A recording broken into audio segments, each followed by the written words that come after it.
4, 3, 2, 1. Welcome.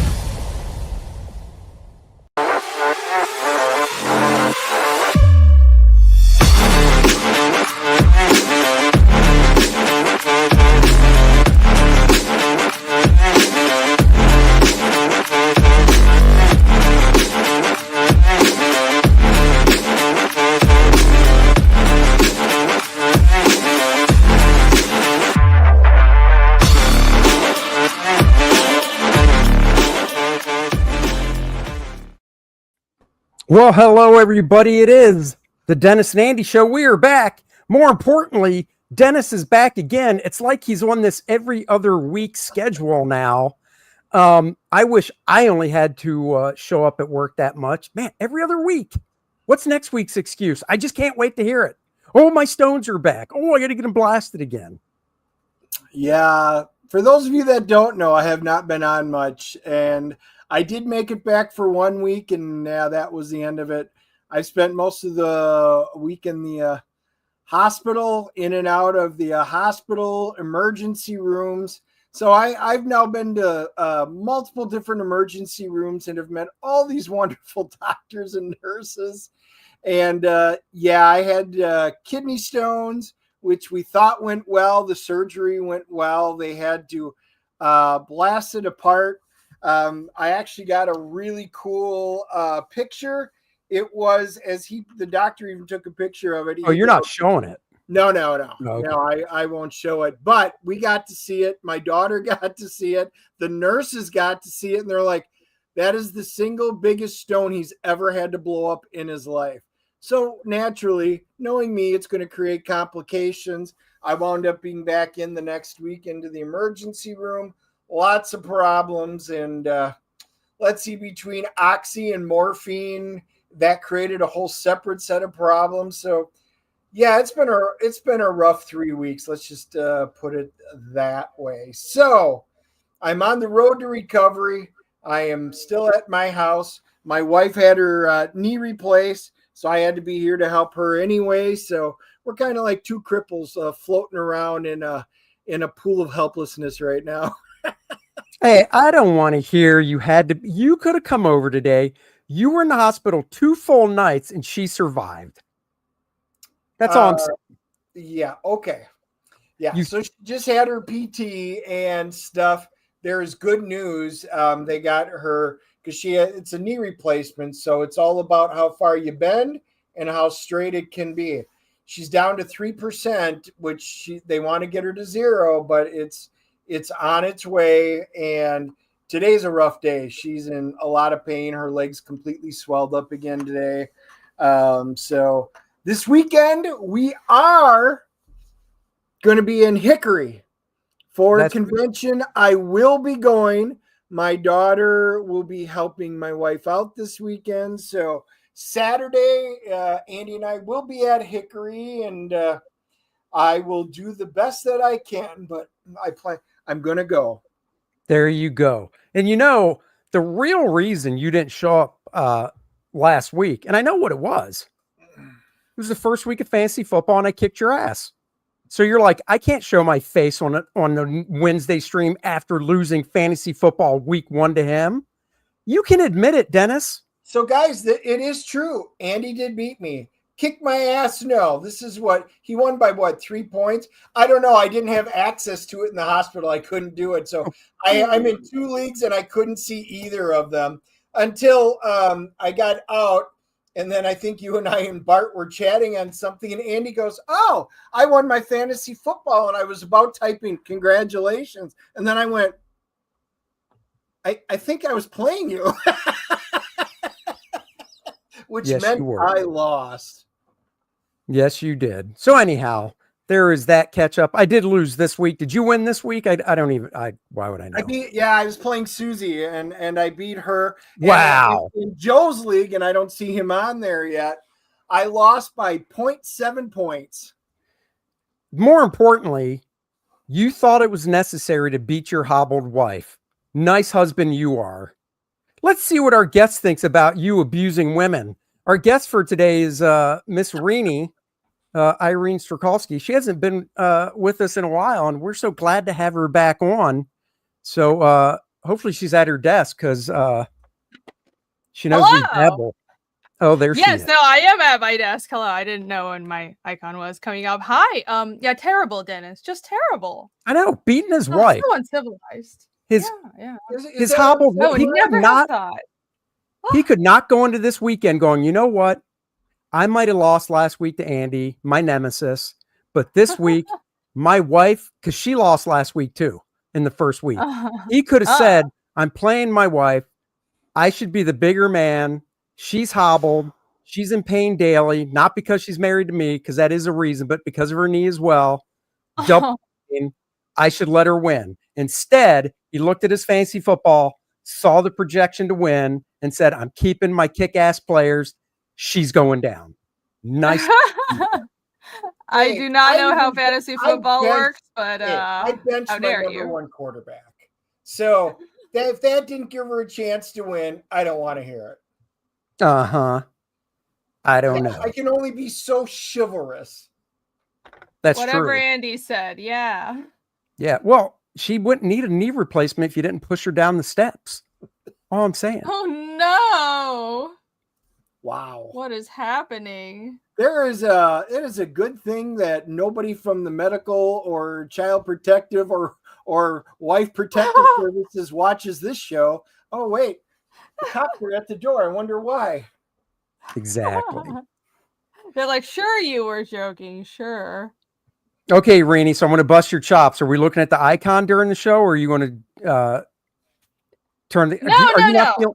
Are you not feeling pretty today? Is that it? I know women feel like that sometimes. You see, it's 3 in the afternoon, 3:30, and this is morning for me, and I just got up, and I am actually still doing my mascara and chugging my coffee, so wow, I will have my camera on in about 5 minutes. I mean, come on. We got to have something pretty to look at on this show, and it's definitely not us two. Yeah. So I'll have my camera on soon. I mean, you don't want to see me with my makeup. It's a horror show, but yeah. Oh, come on. This is early for me. Hey, this is no makeup. Are you saying that Dennis and I are not wearing makeup right now, Renee? Are you calling this a horror show? Oh, no. I mean myself. Oh, I see. And Toupain says, as long as you're prettier than Dennis, you win. So apparently I'm the high bar. That's not much to beat. That is not much to beat. No. Everyone is pretty. So, Renee, what's the haps? What's the download? It's been since Heroes Con. Oh, yeah, it has been since Heroes.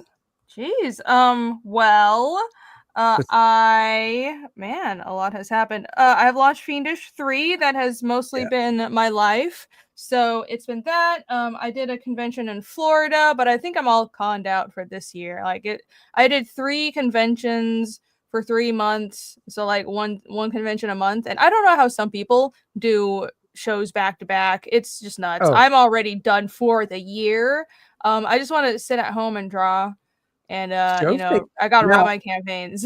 Where what part of Florida was it? Was it other words, was it a drive or a fly? Oh, it was. Well, I probably should have flown, but I drove because it was in Miami. Oh. Because I hate flying. I hate flying to conventions unless they're overseas. Because it's just such a pain to fly with books and all. It's always like a weight problem. So I've resolved that whether it's New York or as long as it's on the East Coast, I will drive. I'm not driving to like LA. No. But yeah, so it was a long drive. It's part of also why I'm just kind of done with things. But yeah, it's my first time in Miami, and let me tell you, that city is certainly something. I was all the stories are true. Well, I mean, I've been there. Dennis has been there, so we know what it's about. Yeah, what was I guess, head turning, whatever you want to call it, shocking to you about Miami? Well, so there's it's interesting because Florida just has a lot of character, and I've been to Florida a lot of times. Florida man. It's like we all get why that's a meme because Florida is just crazy, but it's I've always heard that Miami is crazy and it doesn't even feel like Florida, and it's true. So it's this weird beachfront culture, and everyone has a lot of money, but you don't know where the money's coming from. And I've been from told a little thing called blow. Yes, I've been told that, so that's very interesting. And oh my God, I'm sorry, anybody from Miami who is listening. I'm sure you're a wonderful person, but not everybody was an asshole, but the drivers were the worst. Like, I would be letting someone go, and I would get honked at for letting people with correct right of way go. And it was just the most absurd thing. People will cut me for no reason. My God. And then after I came back from Miami, I started looking up people, travel vloggers and stuff talking about Miami. So I'm like, am I crazy? And they're like, no, Miami is basically not Florida. Like, Florida's crazy enough, but Miami is essentially a South American city transplanted into the tip of Florida. And I'm like, this all makes sense now. Yeah. Was it so you were down there summertime? Was it super hot or what? Oh, it was so hot. I was going to say, because you like to wear black, you like to wear jeans. Yeah, well, it was okay. It was okay. Well, I also, like to wear tank tops, and I did bring my shorts because I knew it was going to be baking hot. I actually like the heat, so it helps. Because I'm from Taiwan, so but yeah, it was still ridiculously hot and just a crazy trip, but it was an experience. And I'm wow. Was it a what was the name of the show? Do you remember? Yeah, it was Florida SuperCon. Oh, okay. Yeah, I've never gone to it, but I know. Is that a 2-day or 3?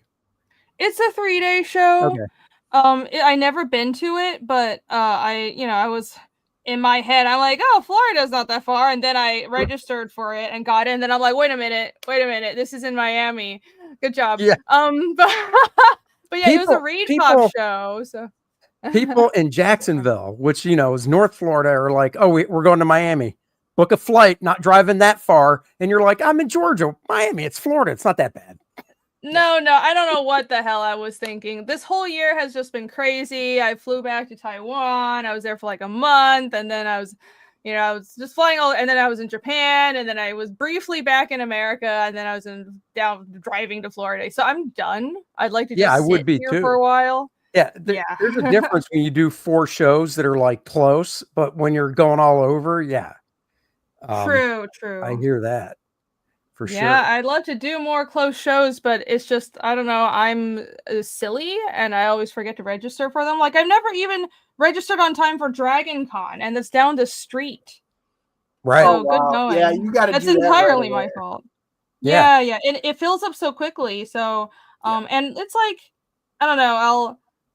I've gotten in contact with the organizers. They're like trying to get in contact right away, and it's like, oh, it's already full. It's just we got friends that go every year, and it's like the Mecca for them. I mean, literally, as soon as tickets become available, hotels, they're already in there booking it, and within an hour after everything's open, half the stuff's already done and gone. And I'm like, wow, it is crazy. No wonder. So the $1 million question, Rini, is now that you've been to Miami, you've been to it, would you go back next year?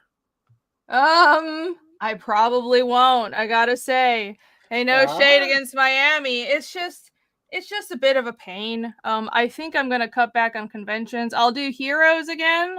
Oh, sure. And Heroes is like the show for me because conventions are cool, but it's, I don't know. I'll spend like a couple of years doing a lot of cons, and then I'm kind of done. Like, I'm not one of those artists that subsists off of conventions as a huge part of my life. So sure. Yeah, Heroes and SC Comic Con on the East Coast, they're 2 of the best, and especially for comic books. So those should always just be marked right on your calendar. Oh yeah, definitely. I will be doing one more event out in Augusta, which is just like 2 hours away from me in Georgia. So yeah. I'm trying to do some small events, but yeah, that's it for this year. No, that's cool. If you haven't heard, I know, we've talked about pop culture stuff before, and you're like, I've never heard of that before. Have you heard of Robert Redford? No. Oh, wow. Wow. The disappointment.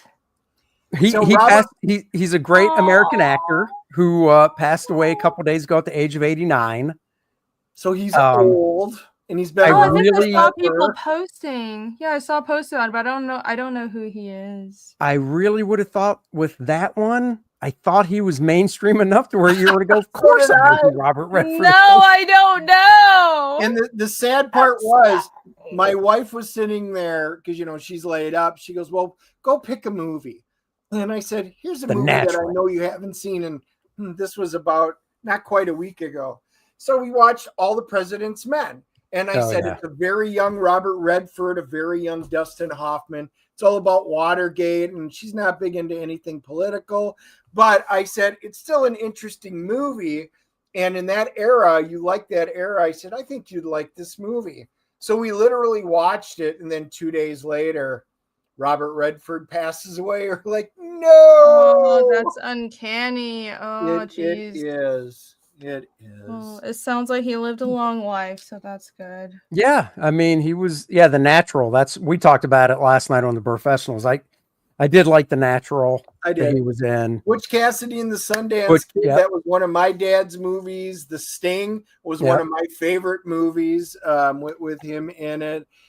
So many. He was just a great actor. And honestly, and I did bring this one up. Now, not as one of my favorites, but it's probably one of the last things he did, even though it was 10 years ago or so. Winter Soldier. He crushed it in Winter Soldier. Yeah. Cast as a bad guy. Did you see Winter Soldier, Rini? I think I did. Who was he in Winter Soldier? So after Nick Fury got taken out of Head of S.H.I.E.L.D., Robert Redford stepped in, basically. Oh, that was him. Yes. Old guy. Okay, bad guy gets killed in the end. Now I know. Okay. Yep. Well, rest in peace. Yeah. So, yeah, he really was one of those. He's one of those actors that's like, one, if you would have asked me how old's Robert Redford, before he died, I would have said, I don't know, mid-70s. I have no idea. So when I saw he was 89, I was like, holy shit, he was 89. Yeah, that's wow, that's almost 90. Yep. Yeah. I remember him in movies from the 70s, early 80s, and I was like, so I knew he was up there, but wow. Yeah. Well, you know what's sad about it is, okay, I'm going to name another actor. I swear to God, if you say you don't know who this is, I might just have to bounce you right the hell out of here. Okay, I'm not going to know, so get ready to You will. I have faith. Clint Eastwood. Your faith is misplaced. Clint Eastwood. Oh, I do know Clint Eastwood. Of course I do. Not misplaced. He's what, 93 or 94, I think. Yeah, and he got a late start to his career, didn't he? Sort of? I don't know. Maybe in his 30s. Maybe that's someone else. Late, like The Good, the Bad, and the Ugly. I think that was like 70s. No, but what she's saying, I think he was probably working in his 20s. I know. Oh, okay. Man, not that is it? Oh man, now I'm trying to think. I want to say Gene Hackman was. Do you know who Gene Hackman is? Yeah, isn't he the Charlie the Chocolate Factory guy? Nope. No? Gene Hackman was the original Lex Luthor in the first Superman movie. He's been in a ton of great stuff, but that's I threw that out because maybe you've seen their. I don't know if you've seen the original Superman or not, but no. No, Gene Hackman's been in. He's another Robert Redford type actor, just that status like Clint Eastwood and stuff. And he passed away last year. But my point is, if I remember reading up about him, I think Gene was pushing 40 when he finally got a breakout role. Oh, and became like known. Now he was also, he was 80 something, I believe, as well. Clint is 95. Wow. Yeah, wow, 95. Really? Good, and I take that back. Good, the Bad, and the Ugly was 66. So it's even older than what I was thinking it was. His very first role was uncredited in a movie called Revenge of the Creature. bet you Graham has seen that. I wouldn't be surprised. Yep. And then he went to Francis in the Navy, also in 1955. Francis in the Navy. So his first role was 70 years ago, so he was 25. Yep. There you go. Oh my God. For those of you that don't know, Francis in the Navy, it's Francis the Talking Mule. There was a whole slew of movies. There was Mr. Ed the Talking Horse and Francis the Talking Mule. Oh my God. Clint's going to, that's when Clint, because he's 95, and I don't know what type of health he's in. Hopefully it's good health, but he's 95. Yeah. And like Robert Redford, I was shocked, kind of stunned, but I wasn't like, oh no, how can I go on Robert Redford? But Clint's going to be like that, I think. Because I think from like Unforgiven on, and Unforgiven was early 90s. I've seen every Clint Eastwood movie since then. And then, some before that. So like some people are just fixtures of our era. It's like when the British Queen died. Like, we're not British, but at least for me, I'm like, oh my God, this is shocking. She was the queen, obviously Dennis and I are just a tad bit older than you, but she was the queen our entire life. Yep. Longest reign. Princess Diana, when that whole thing happened, oh my God, that was heartbreaking. Yeah, well, it was for you and all the other women, Dennis. Most men were like, oh. No. Most men were like, Princess Di, she's amazing. She was. She had the best feathered haircut. She had the best accent. She went on screen on TV and all the men would turn their heads and look at the big TV on the wall. Yeah, that was Princess Di. I see you're going for the feathered hair like Princess Di. So yep, I'm letting my hair grow, and I've hit my midlife crisis, perhaps you could call.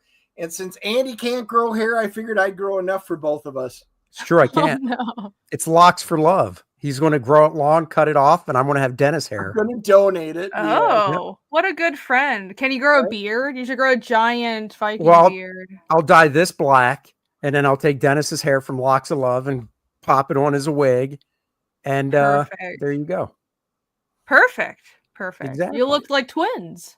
I'm going for the Mark Hamill. Exactly. And the feather hair, yeah, I can do that. I can. The debate was, do I just let the whole thing grow long or do I get a mullet? Because, man, I really sported a good mullet back in the day. I think it's just going to go all the way long now. We just decided. Renee, do you have any thoughts on a guy rocking a mullet in 2025? It depends on the guy. Dennis. Wow, no pressure. Well, I mean, it can work. Mullets are respected. Thank you. We were just having this conversation with the barber, and we were talking about how mullets made a comeback, and there are still people that are getting them. And when we were up in Jersey, when we were on the ferry going to Staten Island, lo and behold, there were a whole bunch of mullets on the ferry, and we were all like, oh my God, look at it all. I'm like, they're back, baby. They are back. Trend-setting time once again. Not really. Paul Taylor for $10. Thank you very much. I don't generally talk about hair. Move it along. Hi, Irene. Hi. Yeah, we'll move it along. We'll move it along. So besides conventions and stuff, any other fun stuff happening? You can't just be 24/7 at the desk. Come on, Renee. I mean, that's mostly my life. Oh my God. You're a young person. You're in your 30s, right? Yes, I See, am not as young as be out on the town. Nah. No. Social life is overrated. Yeah, I've been trying to get drawing done. I got a huge chunk of pages done for Fiendish 3, so I have like a 15-page preview out. Nice. But then I think ever since like the 30-day point for the convention, I mean, not the convention, the frigging campaign, it's been just rough. I think I've just been in like a weird headspace. It's hard to draw a lot and run a campaign at the same time, is what I'm saying. But yeah, I'm still trying to work on pages and I'm hoping to get back to it. No, it is. Trust me, I'm right there with you. It is very, when you're in pitch mode or whatever, it's difficult, Yeah, it's different. And I'm trying to at least still have some YouTube presence. And that's also difficult. Because you have to do all these things. Running a campaign is much more work than you'd think. Because on the back end, I'm drafting emails and doing social media, scheduling posts, making graphics, and I'm doing 2 platforms now because I'm launching the Kickstarter tomorrow. So nice. It's like a lot of work going on in the back end. Yeah. Hey, do you want to pull up the campaign on your end? And then sure. Because we haven't talked in a while, so you can give us a whole rundown on what's happening with Fiendish 3 as in story wise and stuff like that, Sure. So 15 pages of preview stuff you literally have out there of the book. How many story pages is it? The full book is 70 pages, so it's just as big as Fiendish 2. But I will say it's even more dense. Because the way I've been describing it to everyone is I've laid out. I'm pulling the campaign up. Just give me a second. I laid the groundwork in Fiendish 1 and 2, and there was also a chapter 2.5. So that was the runway. And now we're ready to take off. So you know who the characters are, you know what the world building is, and now I'm jumping into the story, just revealing stuff. Bam, bam, bam. And even the 15-page preview, there are reveals that happen right away. So it's a 70-page book. I'm like, you know what? It's such a huge book. I have no qualms about showing you a big chunk of it just so you can see just how this will read. I have confidence that people will like it. So there you go. That's cool. Very nice. Very nice. Rich is Donkey's in the house. Hello, Rich. Rich, you should come to Hickory this weekend. Yeah, Rich. He'll say no, but I like throwing it out there. What? It's not like Rich is doing anything. No, he's retired. Yeah, he sits around at home waiting for somebody to call and ask him out to Hickory. Bakes cookies for his neighbors. Bakes cookies? Paints the house. There she is. What? Doesn't even look like you have makeup on. I am here. I am indeed. I'm real. I am not just an AI voice. So hi. I've got my face on. I got my coffee. So let's go. You have a good voice. You should. Oh, I wonder if somebody that has a really, really good voice, if they could pitch it out to AI companies and be like, I'll let you use my voice. I'll read a bunch of stuff, and then from there, your AI can use it for anything. I bet they do that. Yeah, I don't know. It'd be a little creepy though. It's like everyone's making my voice say stuff. But you get your choice. You can pick all these different voices. Maybe you want an Australian male or female voice, or an English version, or whatever, a Cockney. Maybe you want the Cockney accent, and you can just pick and choose. And all of those voices are somebody's real voice. True. And it's the only person that wants Cockney is you. And it's not the accent you want from those guys. It's the first part of that word. Look at that glow. Yeah, we are in Hickory. Hickory is Saturday, Headless. So yes, Saturday, Andy and I will be making the trip to Hickory Con. So stop down, see us, chat, visit. It's always a good time. It's a fun show. It is. It is. See? Yeah. I'd buy Renee's voice. Look at that. You've already got somebody on there. Renee, you've got a whole nother revenue stream you can put in right now. We've got another half hour going. You don't have to buy her voice. Just download this video and cut her parts out. Upload it to AI, and there you go. You told them the secrets. Now I'm going to hear my voice saying all kinds of weird stuff. And I'll be like, blame Dennis and Andy. No. Yep. No, just Andy. No, it's Dennis. I trust you guys, DNA chat. Show. The DNA show, yes. Yeah. I'll trust you, chat. I trust you to not make anything weird come of this. No, they won't do that. You are gentlemen, are you not? That's right. Yes, I am. Yes. Notice Andy couldn't say that with a straight face. Yeah, I can. I'm a total gentleman. So there. Wow. You're acting. I am. So on Fiendish, are you working? Are you doing the pages traditional? A bit of both? What's the deal this time? I am doing the pages traditionally. Oh, let me grab the portfolio. So the pages are traditional, and that's why I have original art for sale on the campaign. Oh. Where is the so here is my big old portfolio, and here are some of the pages. Oh, nice. Hold on, I'll get you full screen. So are you doing? So are they 100% original, or are you doing some are you doing layouts digital, printing out and tracing off, or are you just going right to the board? So it's all traditional? I'm doing the layouts and pencils digitally, and then inking. I print out the blue lines, and then I ink them traditionally, so I have a traditional page, and then I scan the back end. I do the panel borders digitally, so it's crisper, and then of course digital colors. So that's the process. But I do have original pages to sell. It's not, I don't have all 70 of them. I have like a select about 25 or so. You can see on the campaign page, it's broken down into like 4 price tiers, and I only have a limited amount of the pages to sell because I do still want to keep a big chunk of them. But yeah, there are some for sale, and that's cool. if you would like this original art, then you can go on the campaign and go check it out.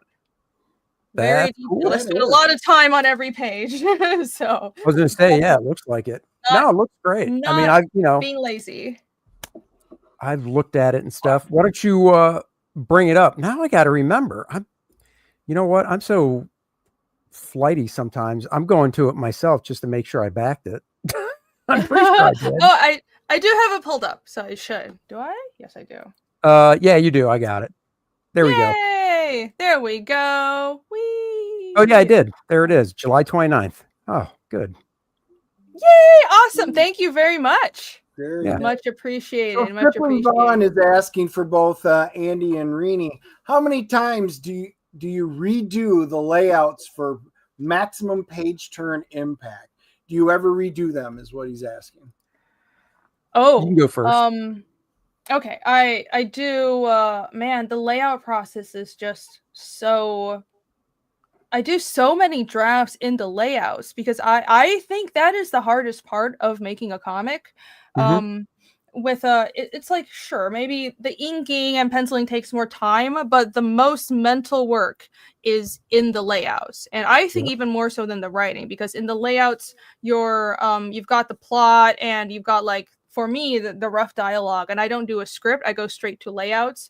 And it's just the visual storytelling with the effect that every panel has. It has to flow. The pages have to flow into each other, but also you have to consider how each spread looks, because the reader takes in a spread as one image. It's not just page by page, because comics are a print medium. So there's a lot to think about.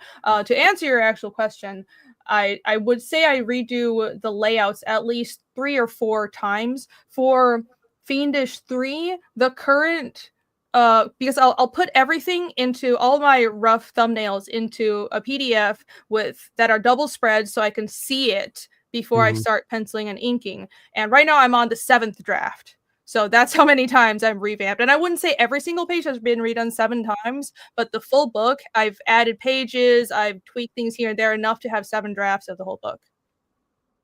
There you go. For me, and so I'm taking the question a different way, because this is how I interpreted it.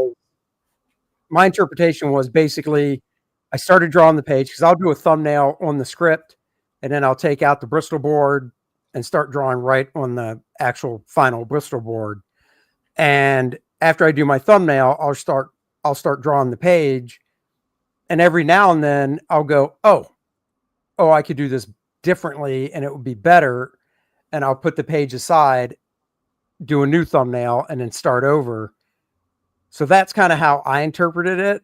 And the answer you gave made it sound like, and obviously correct me if I'm wrong, but the way I interpreted your answer was you'll do 3 or 4, let's say, thumbnail layouts and then decide which one to draw. Or am I wrong? That's correct. Yeah, I try to to fix any mistakes before the penciling begins. Right. And like I said, I interpret it as, and hope, clarify which one of us is right in interpretation, because once again, I interpret it like you're already working on the actual board and you might be halfway through penciling it, or I've even been 80% through penciling a page and been like, oh, it would work so much better this way, and start over. So going by my interpretation, I might do that maybe once, tops 3 times out of a whole book. Because usually once I get the thumbnail down, I'm just good to go, and I'm just kind of focused in, and I'm like, okay, let's go and do it, Right. Yeah. If that's the interpretation, then really not as much. That's what I try to avoid. So about the same, maybe once a book.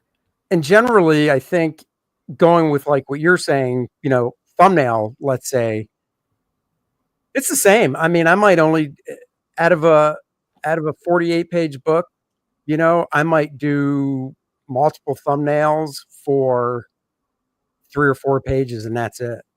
Usually I get a pretty good idea in my head and I get it down, and I'm like, yeah, that works. And I go with it. Now, if I do multiple thumbnails, it's because I just don't have a clear vision in my head, honestly, of how I'm visualizing the page. It didn't just, usually I can read the script and it will just kind of pop, like the images will just pop in my head. And I'm like, oh yeah, that's it. That's cool. But then there's some pages that are, whether it's difficult or whatnot, it just doesn't visualize like that. And that's when I end up having to do, more thumbnails or whatever. I was going to say, I think it was the first year. I don't remember. Maybe it was the second book, but there was like one page Andy was struggling with. He's like, it's fine. It's fine. But Andy doesn't like fine. He wants amazing. And he was sitting there, and I know he was contemplating over and over again. And he showed me what he had, and I thought it looked good. And he's like, but I suddenly got this other idea. So then he grabs a whole nother one, redoes it, did it, and it was so dynamic. I was like, whoa, that's what he did. But I don't get that too often. Usually if there's any changes, like we were just talking before the stream, he made a change. Because I scripted everything out, and he's like, you had this, and he had the scene, but he goes, I decided I wanted to do this, this, and this instead. And I'm like, oh, that actually makes more sense. But he usually gets all of that stuff done before he puts everything down to the big page. Yeah, it got me thinking, actually, on page 1 of this book, of Lilith, page 1, I had the first page, I'd say 95% done, ready to ink, right? I just had like 5% left of like, and when I ink my stuff, it's not, like Irene, it's not full pencils. They're looser, obviously, because I'm inking my own work. So I had like 5%, maybe background stuff, whatever, before I was like, okay, now I can scan it and then start inking it. And I got a better idea. And I just put the page to the side, grabbed the new piece of, Bristol board, full size, started drawing it, the new idea, and, sketched it out. Now, I didn't get to the 95% phase. I probably had 30% of it done. But I could look at them both at that stage and go, oh, yeah, this one's definitely better. And so I finished that one. So I do have a page 1 somewhere around here that is basically ready to ink, but I wasn't happy with it. So I did something else. So I will say I've noted that happened more with the earlier books. And as I've gotten better at the visual language of Fiendish, it's happened less, and I think I've improved as a writer over the series as well, and just overall in multiple aspects. So with Fiendish 2, there were scenes where I didn't start. Well, it was like loose pencils, but I scrapped the entire page. That didn't happen this time. Oh, cool. What do you? So since you're inking the stuff traditionally, what are you using to ink with? I'm sure it's a multitude of things. Oh, it's a bunch of stuff. What would you say your main tool is for like the figures or something?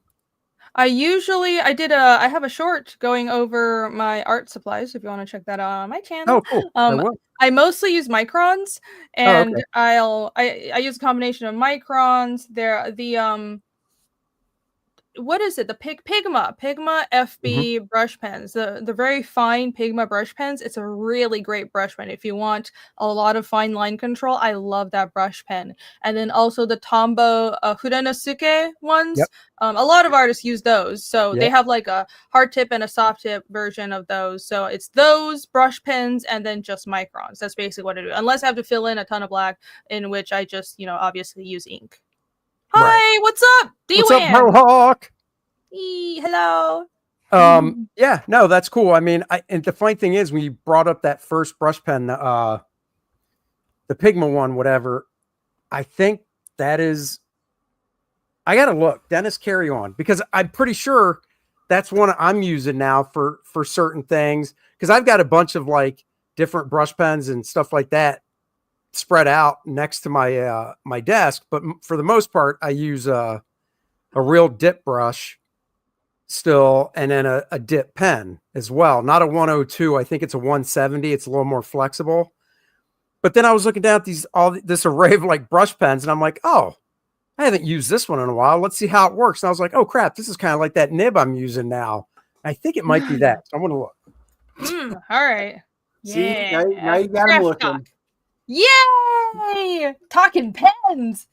Chat was saying there are 666 packers. Someone help us break that. Thank you. you should refresh it so we can see that. Wait, hey, Irene, is it that one?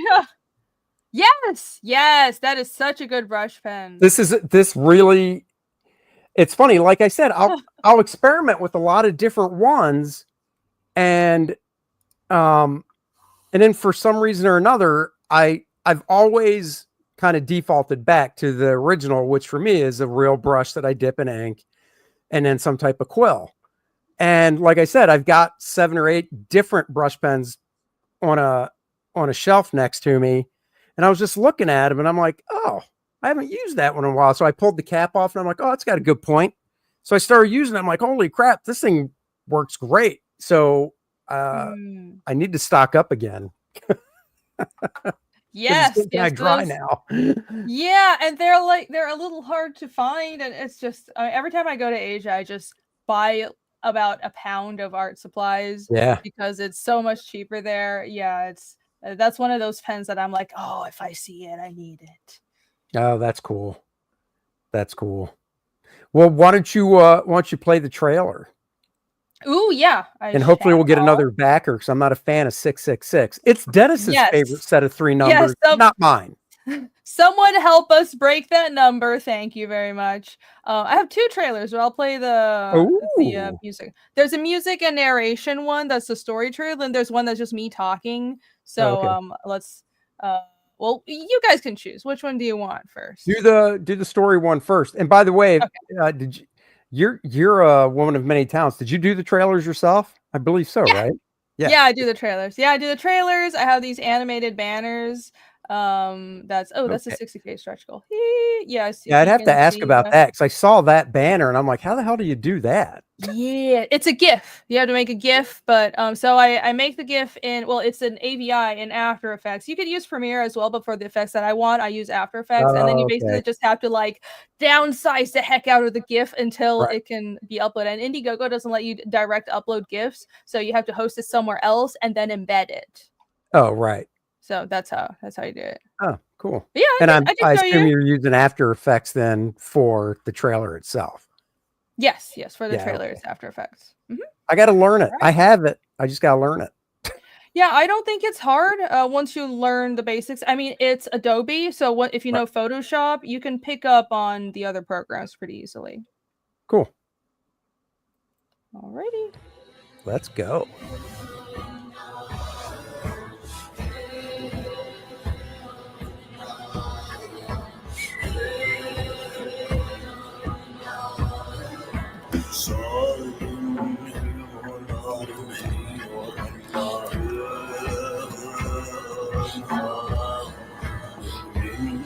I like that smoke effect, because if I remember, I was talking to you at Heroes, and you said you got that smoke effect by recording the smoke wafting off your bong. Is that right? The what?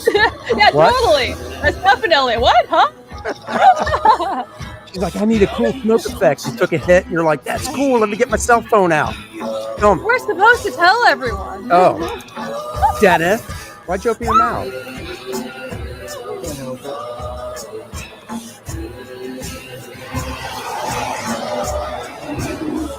Oh, nice sound effect.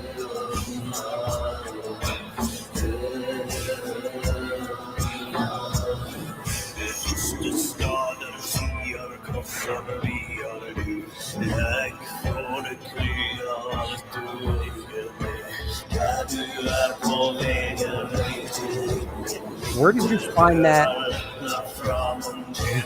voice, I guess? It's one of my favorite bands. Yeah, everyone should Really? check them out. Yeah. Who is it? No, I'll tell you guys the name once Zach and hear me through. They're really good.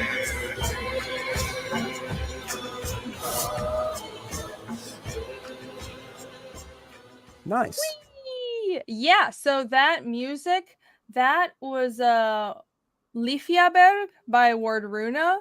Okay. Nobody's gonna know how to spell that, so I'll put it in chat. But they're a Norwegian band that makes these kind of folky, heavy music. There's a bunch of bands that are like they sing in Old Norse and they make that kind of song. They did a Voluspa song as well. I love it because obviously I take a lot of inspiration from like Old Norse and Old Slavic culture, so I listen to a lot of that type of music while I work on the book, and this song is one of my favorites. So that's cool. Interesting. That's exactly what it sounded like. It sounded very Norse, so that's cool. But I didn't know it was your favorite band. Oh well, yeah. Well, I don't know about favorite band, but they're really good. And this song is probably one of my favorite songs. There you go. Wardruna, easy to remember. I think they're singing in Norwegian, not Old Norse, but they have other songs in Old Norse. It's really cool. So Wardruna, Heilung, there's a composer called Zivia. I go down a whole list of these guys. It's like music that makes you want to go to war. It's good stuff. Yeah, no, it sounded cool. That's why I was like, what is that? Now, is that, I'm assuming, and this just is a YouTube thing, you can't try to monetize like the trailer because of that, right? It's not like they're so they're well known enough, in other words, to where it's like, hey, copyright. Oh yeah, definitely. Yeah, I never try to monetize the trailers anyways. And it's like so the story trailers I always make sure when I upload them on YouTube. Actually the first Fiendish trailer was cuz people really like that music too. Good music in your trailer is so important. But that was stock music that happened. I just happened to find a really good song. I think it was by Paul Werner, and I had the rights to use that. But usually a lot of people make trailers and it's songs that are copyrighted, and you can do that. You just can't copyright it. And that's also why I make like a face trailer. That's the actual trailer. So I want to make sure that, I have a trailer that I'm using to advertise the book, and the music trailer, as much as I love it, that's the one I make for fun. So I don't want to act like, I'm just using someone's song to sell my book for without permission. It's like, and I tell everybody this is by Wardruna, go follow them because I really like their music. If I could actually get them to make a song for Fiendish and pay them, I would love to. That would be great. Well, I'm assuming in the description of the trailer you have their credit and all that stuff. Oh yeah, probably link to their site and all that. So yeah, of course, yeah. Yeah, no, when we did the trailer for Lilneth, somebody else did it, but the music they chose, it just wasn't working for us. So then they did another pass at it and it still wasn't. So Dennis did some deep diving on some copyright free music with the tone we wanted, and we got something that works. So yeah, I'm a big Yngwie Malmsteen fan, and I heard it and I'm like, oh my God, this is exactly what I want. And I was like, so here's the top 4. And I went over to Andy's and before our show, and we were listening to him, and I said, which one do you like? He picked the same one. I'm like, yes, we have it. So it was exactly what we wanted. Perfect. Yes. Well, cool. Well, give us for people that are new or whatnot, give us the breakdown. Where's the story pick up from? Because it picks up from 2, not 2.5. Yes. So, Fiendish 2.5. Let me see. Do I? No, I don't think I have all the books on here. I'm trying to find a nice image. There you go. That's the main cover, so we can sit on that. Yeah. So, Fiendish 2.5 was a flashback story. That was a one shot that was written by me, but drawn by Michael Rushbrook. So, sort of, he's the secondary artist on Fiendish at this point.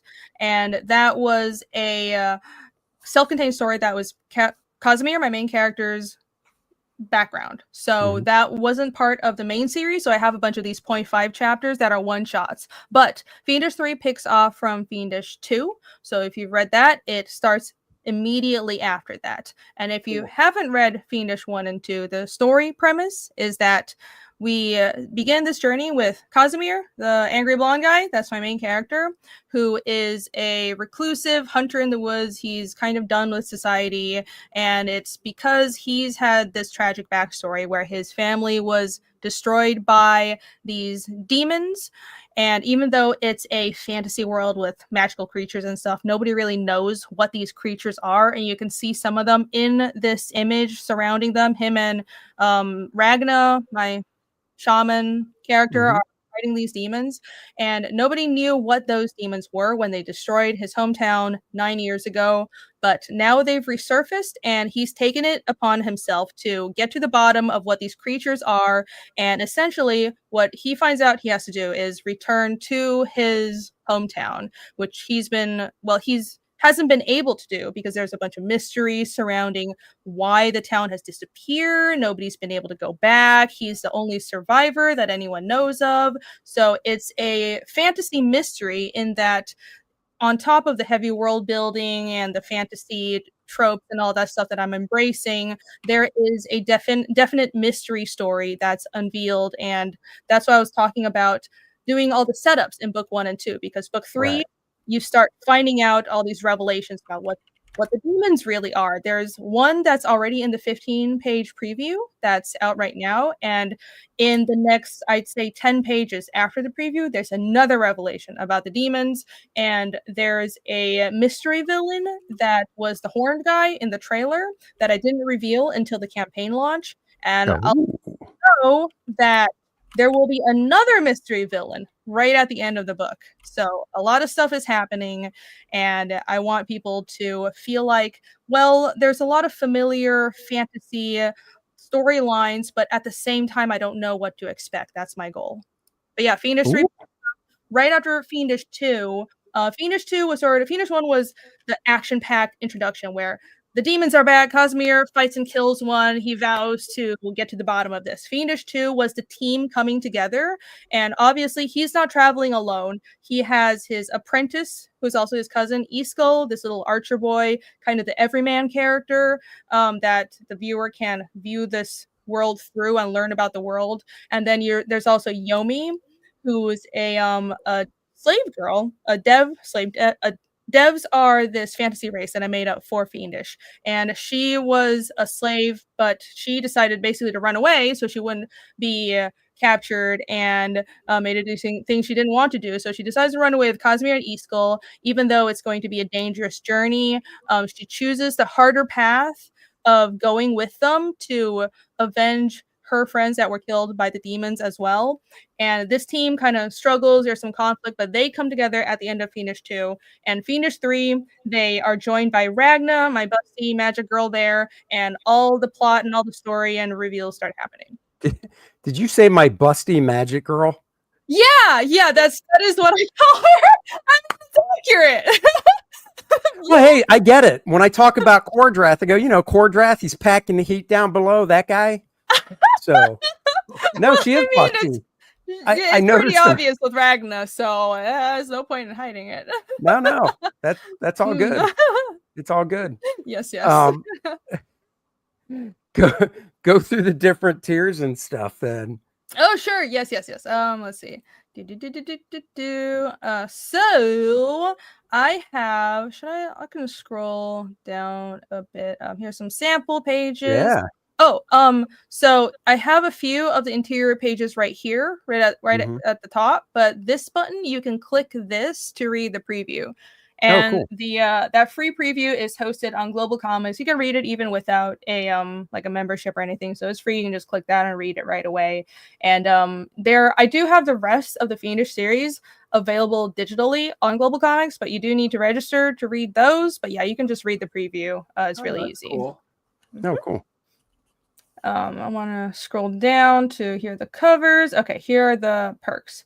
So, how do mouses work? Okay, so perks that I have are the Give Me Everything tier. That is the featured perk, and what that is I have 3 variant covers for Fiendish 3. As you can see in the Fiendish 3 little bar right here, there's the main cover that is a campaign exclusive cover. There's a dark cover that is only available on the first and last days. So that will be available again next Monday, which is the last day of the live campaign. So you'll have to, if you want that on its own, you have to come back on Monday to back it. But if you back the Give Me Everything perk, which is a big box here, of course you get that, because that tier is everything new on Fiendish 3. So you'll get that cover, and also the perma cover, which is the greenish one with the mystery villain.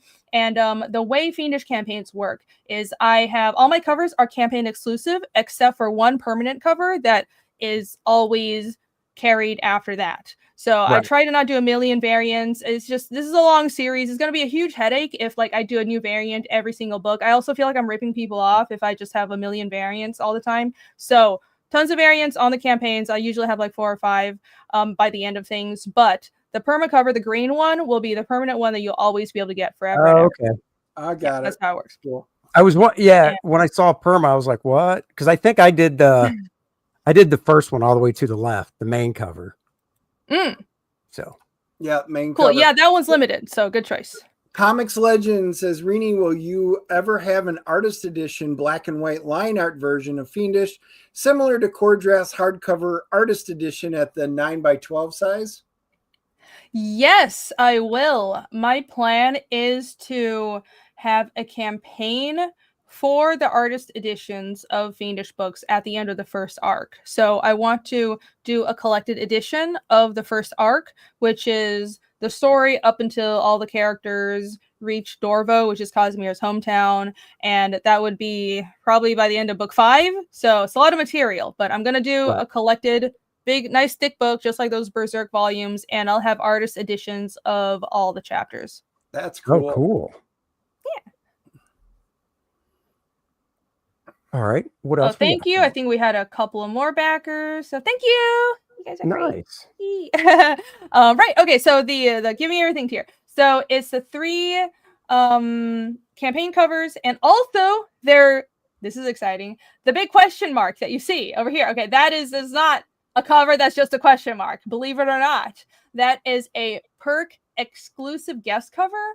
And if you're signed up for my email list, you should all check your emails. It's probably in the promotion box, because my emails have been going to people's promotion boxes a lot recently, which is very frustrating. But I just revealed what that art is, only for email list people. And it will be revealed publicly tomorrow in conjunction with the Kickstarter launch. So if you would like to see what that guest cover is, you should check your emails, and hopefully you're signed up. But if not, then you'll be able to find out tomorrow. No, that's cool. And then, and it's very nice. It's a wraparound cover. It's a guest artist wraparound cover, and it's absolutely beautiful. I think you guys are gonna love it. And you can only get that. That's a perk exclusive cover, so you can only get that with the Give Me Everything. Nice. And then also with the Give Me Everything are I haven't been doing making of books with Fiendish, because in my mind, I was trying to save all the sketches and all the rough drafts for a world building book. But then I realized, well, the world building book is a separate thing, because it's would be pages describing the races and the magical items and the demons. Not a making of. Yeah, I have so much material for that already. It's Right. kind of crazy how much material I have on the back end. So I realized, well, I should have been making these making of books. So what I have right now is a bundle of all 4 making of books, and you can just buy them as a bundle on its own as an add-on, or if you get the Give Me Everything perk, then you get all 4 of those, which is 1 volume of, it's called Foraging Fiendish. I'm so proud of the name. You can get 1 volume. Good. It's 1 volume of Foraging Fiendish corresponding to every Fiendish book. So it's all those. You get a item called the Ragna's Demon Notes, and this is really cool. So if do I have a more close-up version? I hope there you do. go. So I ordered the Demon Notes with mine because I think that is so cool. That is stuff that I absolutely love. Yes, awesome. Yeah. It's made for people who are into world building and tabletop games just like you, Dennis. So I'm glad that you picked that up. And what those are is a in-world item of a replica of an in-world item that is Ragna's notes on the demons that they encounter and their travel notes.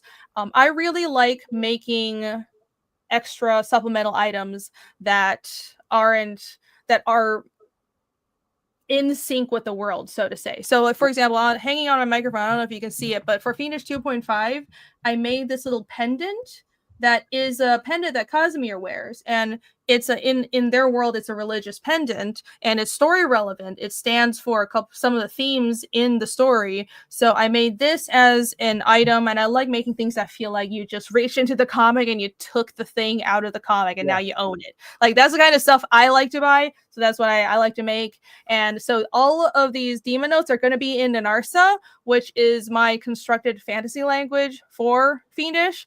Yes, I built a whole language for Fiendish. If you are new to the series, I'm only slightly insane, but I'm really looking forward to this because what I want to do is not just have notes on demons that they encounter, but maybe some creatures that you don't see on the pages, because I don't need to show every single encounter if it's not plot relevant or there's no character development need for it. I don't need to show everything, but you'll have some like extra info, some travel notes of things they encountered but you didn't see in the comic, and maybe she'll be making fun of her teammates and stuff, but it'll all be in Nanarsa and you're gonna have to translate it. So if you are a giant nerd and you love that kind of stuff, then this is an add-on that you want. Yeah, you get that with the Give Me Everything tier, and there's also a perk exclusive sticker that's like the that purple thing. It's the dark cover but colored, so that's a perk exclusive holographic sticker. Cool. So yeah, that's the featured perk because it's $200. It's discounted from like $220, but if we hit the 60K stretch goal, which upon which everybody who backed the Give Me Everything perk and everybody who bought original art, you're going to get a free sketch cover. So you just get a whole other book for free. And that will be included in the Give Me Everything perk. So that should be even worth more than the $220 that is mentioned here. So it's featured because I want to make it absolutely worth your money. If you're backing this campaign early and you're supporting this book, especially with how things are now, everything's crazy, I really appreciate it. So this is like best value for your money. And of course, you can get the covers, the main cover, the perma cover. The dark cover will be available again next Monday until the closeout. You can get caught up on just Fiendish 3 and Fiendish 2.5 because I know a lot of people were waiting for the Fiendish 3 campaign to get 2.5 because 2.5 was a smaller book, so you want to save on shipping. I just made this perk to make your life easier. Here's a full catch-up for new readers, and also I have wood burning portraits coming back. Every Fiendish campaign has some of these. That's cool. Then of course the original art. So those are the perks. Nice. Oh, and the original art is I think I mentioned that the original art is divided into 4 tiers, and there are 6 slots for each tier. So it's $1,000 oh, sorry, go ahead. No, I was just going to say, just to clarify for people watching, let's say they click on that one we can see, which is 800. Do they pick the page they want, or is it just it's one of these pages you're showing? Like, you know what I mean? Like, is there a drop down or? Yeah, I should clarify. Well, because some of the pages aren't done yet, and to avoid spoilers, I'm not revealing the pages yet. But what I've done is I've divided the whole book into these 4 price tiers, and in order of backing, you will be emailed the selection of pages in that price tier, and you'll be able to select which page you get in order of backing. So people who back first will have their first pick of all the $800 tier pages. If you back that, that's how it works. Cool. Yeah, I was trying to balance keeping things simple but giving everybody a fair choice of getting a page they actually liked. Oh yeah, because in a 70-page book, it's not. I was like, I'm gonna lose my mind if I have to put up like 20 individual art entries for every page, or like 70 of them. It's just way too much. Yeah. No, I hear you. Well, that's cool. Well, good. And it's climbing. I know we hit the DNA bump, which is 4 backers, because Randy posted that. Yay! So that's cool. Yeah, he did. Thank you. Well, guys, we got about 350 of you on. Make sure you guys are hitting that like button and go check out Rene's. And just in case you hadn't, or maybe you've joined us late. That's right. Yes. Do a refresh, because I just want to see if it got to 670 or not. Let's refresh this. Did somebody save us from the unholy news? Somebody did. Someone saved us. Thank you, whoever there just you go. backed. You that's awesome. are our savior. I appreciate it. Yeah, that's cool. Really cool. So tomorrow night, I assume tomorrow night, you're launching on Kickstarter? I'm hoping to launch earlier. It kind of depends on how early I get up, but yeah. Well, yeah, I'm hoping to launch just in the afternoon. So probably around this time, I'll start streaming on my channel. The Kickstarter will go live, and I'll try to go until Creative Block. I have a Thursday night stream talking about comics and storytelling, so I'll just raid into them. So if you want to join me tomorrow, hopefully it'll be an all afternoon and all evening party talking about comics and the Kickstarter launch. So yeah. Cool. Just checking something. Okay, cool. All right. Well, that's very cool. We are going to let's see, I got to share my screens. We're gonna look at Lilith for a little bit and then cap it, because I know Aaron likes to do Graybeards at 5, and we respect that and don't like to step on them. So yes, much respect to Aaron as well. Yeah. So thank you guys for backing. Sorry, just no, go ahead. Thank you also for making Fiendish not end the stream on an unholy number. So you guys are great. Cheers. So not a problem. Lilith Infernal Conflict is still, of course, live. 14 days of the live campaign is left.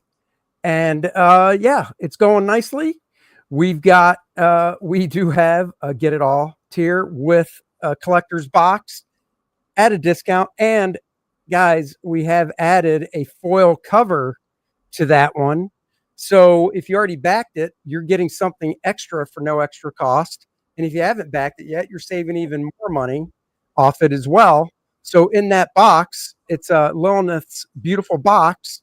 You get the main cover by me, the homage cover by me, John Malin's variant cover, the foil cover, the black and white edition of the book, the 2-inch Lilith minifigure, a new short First Man story that I did, kind of a throwback to the 1990s, and exclusive to the box is the Ysurcia bookmark and the John Malin black and white virgin cover. Those are exclusive to the box. That's the only way you'll be able to get them. And that is normally $170 down to $140, but with the new book that we added, it's actually normally $200 for $140. So check that out. Here, of course, are the bigger versions of the covers. That is the main cover. And so OCD. Ooh, yeah. There, now it fits nicely. So there you go. There is the main cover, Lilith fighting. I'm going to pronounce it wrong, Dennis. You do it. You made these names up. That's okay. What are you doing? Whoever his name is. No, Whatever his name. Hang on. I got Red something guy. coming in. Hellboy. No, I'm it's sorry. Surathal. She's fighting Surathal. Man, I toss it over to him, ready, expecting my partner, ready to go. I know. And it's like name, in though. basketball when you're like, I'm giving it to him to make the shot, and the guy's just standing there and it bounces off his chest, and he goes, "What happened?" No, the hospital's been calling, so I don't care about the hospital. You're out of it. Don't. That's the reason I was in the hospital in the first place. Oh, please. So we've got the foil cover.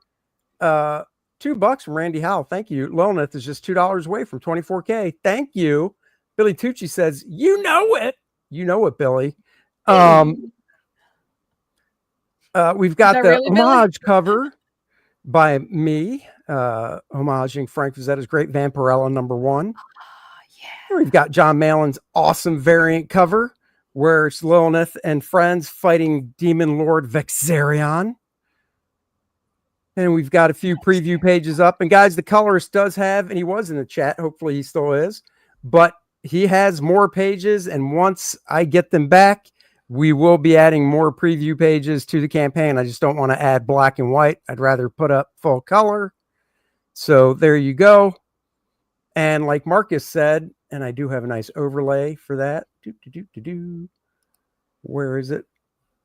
There it is. We're doing a limited edition, 150 copies, only 100 available on the campaign, newsprint edition of the book. It's a throwback style to when comics were flat color. You smelled the newsprint, and they just looked really cool and really unique. And retro is all the rage. Special cover just for this book that you can only get on this one. They come signed and numbered with a certificate of authenticity that will have a nice embossed Astonishing Comics logo stamp up in the corner. So check that out. And Marcus said there is only 33 left. So get those before they're gone. That is really, yeah. I've seen a lot of people doing newsprint stuff, and I'm enjoying this throwback to retro style comics. And this, I've seen Adam Lawson has done a lot of limited edition books, like numbered and limited print runs and stuff. And I think that's because it is a collector's market. I love seeing that. And you're balancing the limited run and the special collector stuff with, you also have a mass market edition, right? So I think that's the way to go. It's really cool. Yep. Yeah.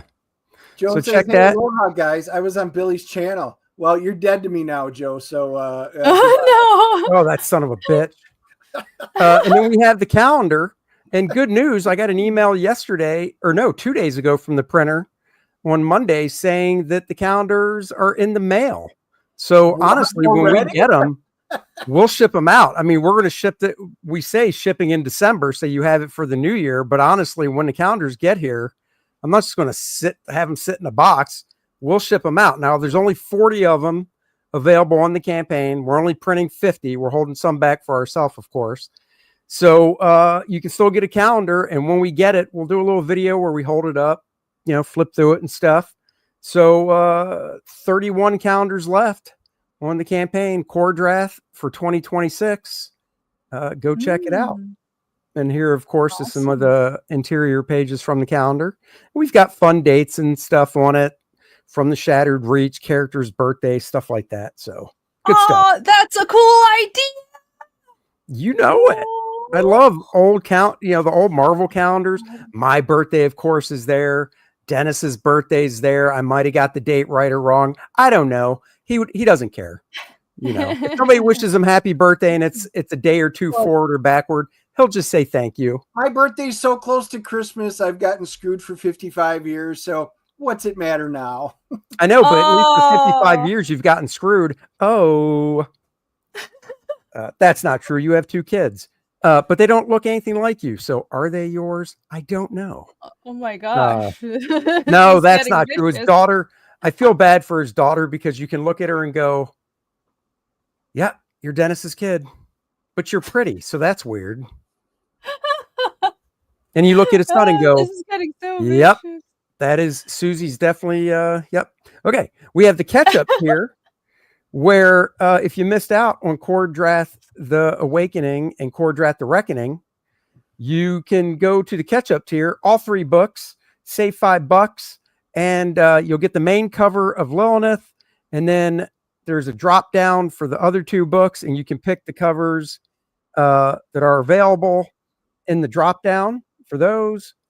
We also have a gaming catch-up tier as well. So if you're into the whole role-playing gaming, you can get the first 2 modules, all the playable character cards, the map, and a 2-inch figure of Kordrath and a 2-inch figure of Lilith at a nice discount.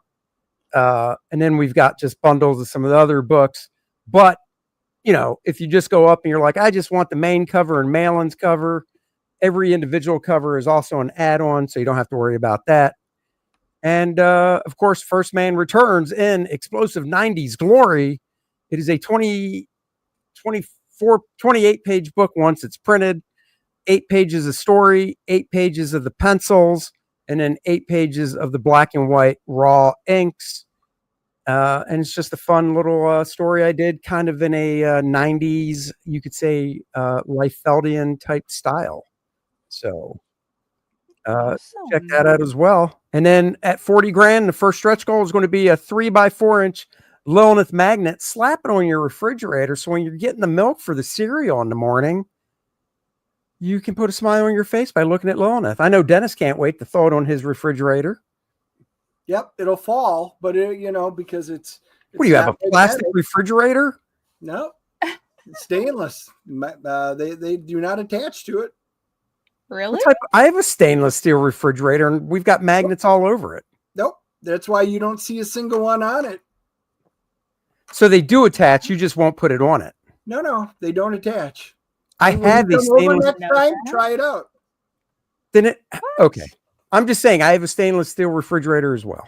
So yeah, I hear you. It's still metal. I'm very confused. I know. I think he's just full of it.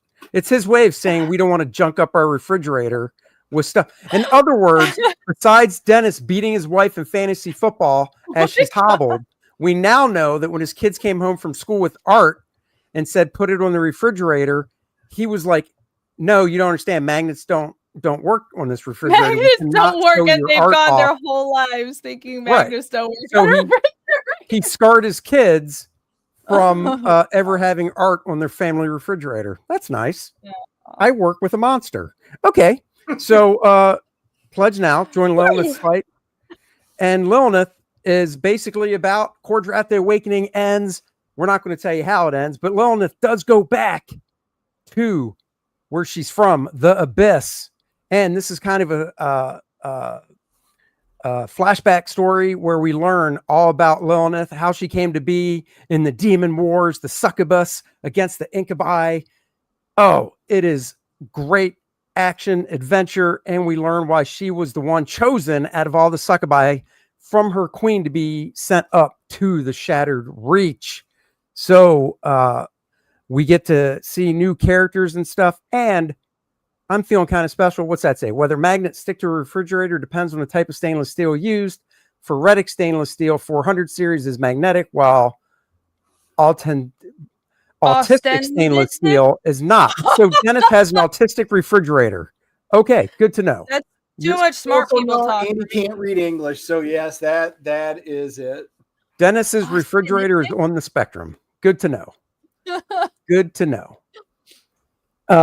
And because, you know, I'm feeling kind of, let me remove this. I'm just saying, really smart. We really have a really intelligent chat.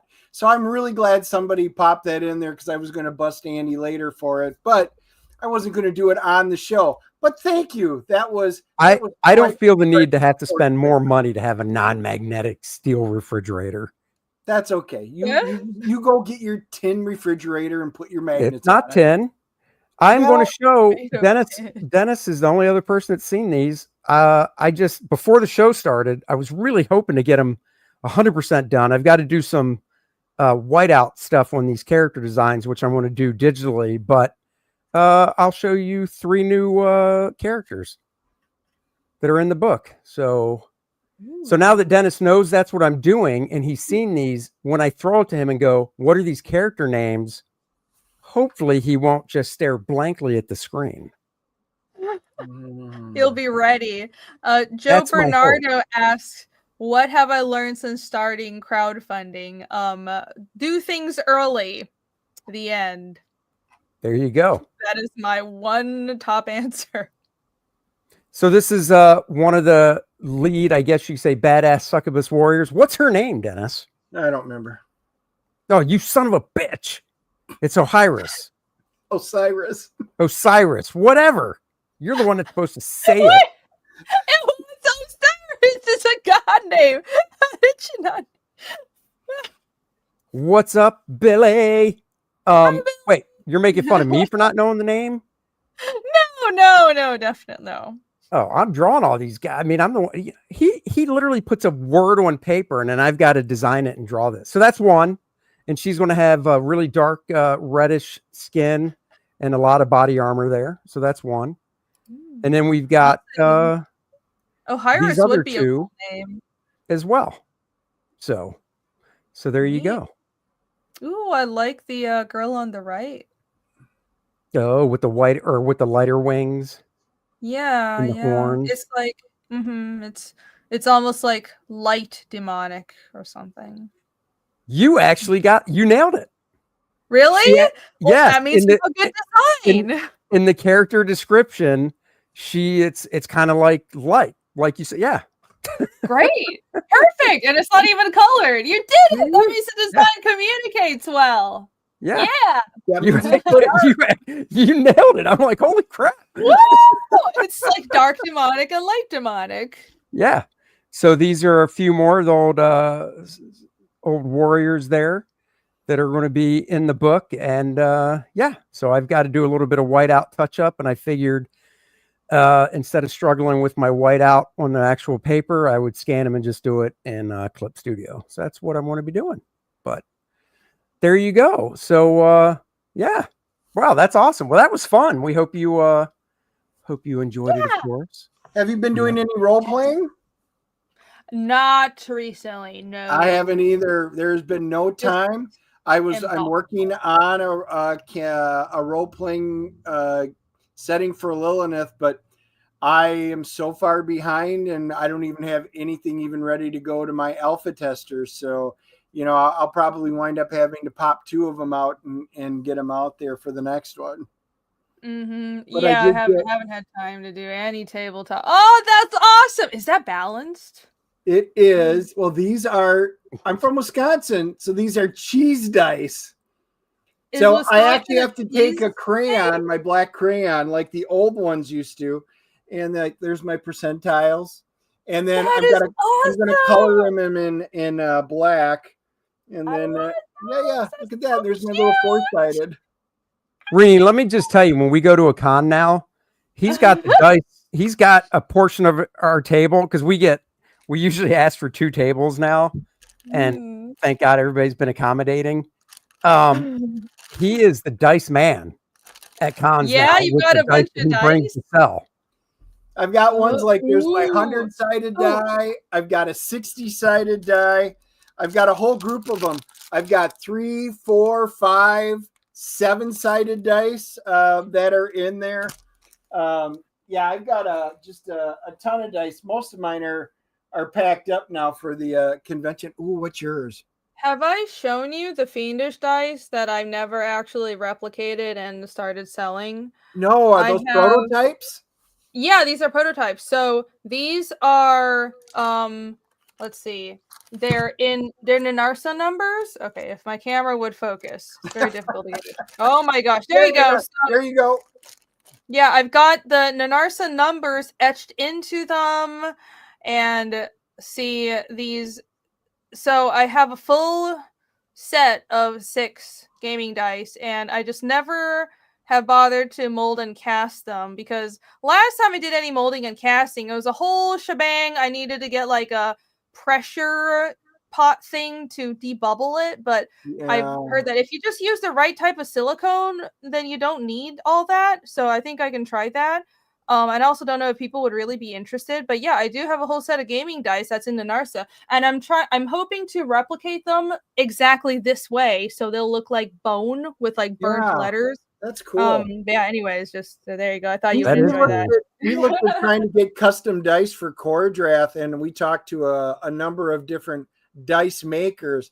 The cost per dice set was so ridiculous that, and it's not just for the prototype, but I think we were looking at $45-50 cost for dice, and I'm like, that's just not feasible in any way, shape, or form. So we kind of do that by the wayside. So you could mold it yourself. Like you could get a somebody who does 3D modeling to make it, print it out.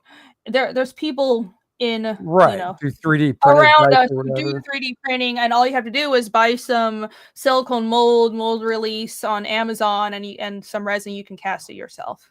Oh yeah, I see. Oh, I see what you're saying. So get them sculpted, print one set 3D printing, and then make a mold from that set. And then depending on what is more cost efficient, it's like I think mine would look better if it's actually molded, but it depends on what you're trying to do. Right. But yeah, you could do it yourself. I don't think it's that hard. You just have to, learn the whole mold making process. Joe Bernardo wants you to show some dice thing, by the way, Dennis. So dice thing. I didn't see it. Dennis. Let me scroll up. He says, show the Dennis shower the special dice roller you got for your birthday. Joe, I know you stayed at Dennis's house, and you still can't forget about the showers you guys took together. Think before you type. So I do not have that near me. Otherwise, I would. I know what Joe is referencing. I actually have a number of. They're really cool metal ones, and that's what got me into it. And I purchased a number of different ones. I'll have them at Hickory because they're already packed up and are ready to go. But they are cool. They're like fidget spinners. They're metal fidget spinners. And it's got like D4, 6, and 8 on one side, and you spin it, then you flip it over, and then there's your 10, 12, and 20-sided on the flip side. Yeah, I've seen those. Those are fun. Yeah. And I sell so many of them. I sell out of them whenever I get them, and I'm like, what? So many of you guys buy them for dice? No. We buy them for fidget spinners. And I was like, what? I have no idea. So it's just one of those fun things. Let me answer this from, even though this, so Peter Ma asked earlier on if there's a way to get the newsprint edition again without doing a whole new order because, shipping, blah, blah, blah. And unfortunately, Randy's right. The answer is no, there's not. The easiest way to do it, because the campaign is still in funding mode, you don't even have to contact me, Peter Ma. You can just go to your order, hit refund, and then go and basically back it again at, adding, 2 newsprint, whatever you want. And you can add that's the best way to do it. Right? Huh? You should be able to add multiple newsprints. Right. You can add multiple stuffs on. But there's no way to just do it unless, you want to pay shipping again. So I would just do, Peter Ma, just do a refund and then just go. I bet Peter Ma was on, isn't there a thing? Wasn't there a link in that email? No, that's for the foil. Oh, that was only the foil one. Okay. Yeah, that was because that's what I was thinking too. But then I realized because when we did the foil cover, so I'll just reiterate for people that maybe didn't know or whatever, we added the foil cover, 2 weeks ago, whatever it was, when it was the first 30-day closeout. And for people that already backed the book, I sent out a secret tier for the foil cover where the shipping was only $1. So it was basically an add-on. But I only sent that to people as of that Sunday that already backed the book. So if you didn't realize that and you did back the book, in the first 2 weeks of the campaign or first 30 days of the campaign, you should check your spam because you could get the foil cover for just $1 extra shipping. So anyhow, perfect. There's that. So, but hey, we're going to roll on. So, cause, Graybeards is starting here in a couple minutes, and you guys can jump and watch those guys draw. I believe they're doing something where they're just using Sharpies and whiteout. I know they're challenging themselves. Yes. I expect a David Williams win on that one. Just saying. So there you go. Irene, thanks for joining us as always. Thank you for having me on. This was fun. It's good to catch up again. It's been a while. Yeah. And then it's been a while. Oh, look at that. Good news. Refresh. I don't know. Refresh. Which one's he talking? Well, I'll refresh ours. You refresh yours, and we'll find out who he's talking to. Because I have no idea. Hopefully we both. Oh, I think. Well, we're over 24 now, so thank you. Yeah. Woo! Awesome. Congrats. Very nice. Thank you, everybody. You're an awesome group. We've got 400 of you on. So, guys, yes, fist bump and go head over to Graybeards, and all 400 of you go in and swarm them and say we sent you. And as of now, next week on the DNA show, my buddy Daryl Banks of Green Lantern fame will be joining the show. So join us next week, and we'll talk to you guys later. Bye-bye, everybody. Bye.